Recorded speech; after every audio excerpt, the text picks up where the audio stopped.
Drapelul Republicii Moldova înseamnă mândrie, emoții, curaj, statalitate, independență și, nu în ultimul rând, ne definește pe noi, cetățenii Republicii Moldova.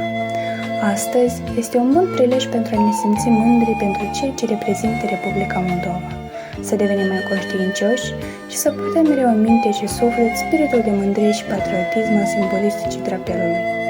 Să nu uităm că mai întâi de toate, tricolorul Republicii Moldova este simbolul poporului, buneilor și străbuneilor noștri, a copiilor și viitorului nostru. Ne sunt știrbite visele, speranțele, planurile de viitor, dar niciodată istoria, patriotismul și simbolul țării, tricolorul.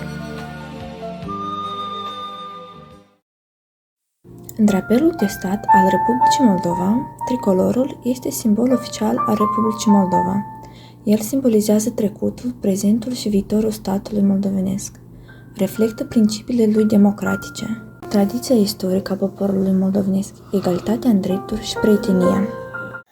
În fiecare an, la 27 aprilie, în Republica Moldova este sărbătorită Ziua Drapelului de Stat.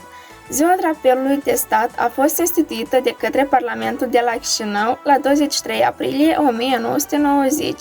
Tricolorul a fost desemnat drept drapel de stat la 27 aprilie 1990 de către deputații primului Parlament al Republicii Moldova.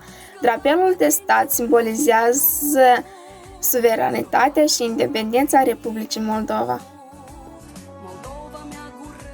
Drapelul de stat al Republicii Moldova este simbolul oficial al țării noastre.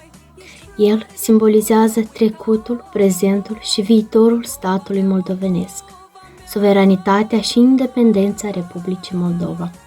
Noi, cetățenii Republicii Moldova și străinii aflați în Republica Moldova, suntem datori să manifestăm respect față de drapelul de stat. Drapelul Republicii Moldova înseamnă mândrie, emoții, curaj, statalitate și, nu în ultimul rând, ne definește pe noi, cetățenii. Ziua drapelului este ziua în care onorăm Republica Moldova, valorile sale și trăirile ce consemnează istoria neamului de-a lungul timpului. Este ziua în care punem mai întâi de toate datoria față de țară și patriotismul. Și să nu uităm că tricolorul Republicii Moldova este simbolul poporului, al buneilor, străbuneilor și a viitorului nostru. Cu această ocazie vreau să vă transmit cele mai sincere felicitări și urări de bine, sănătate, bunăstare, succese și putere de muncă pentru făurirea unui viitor prosper al țării noastre.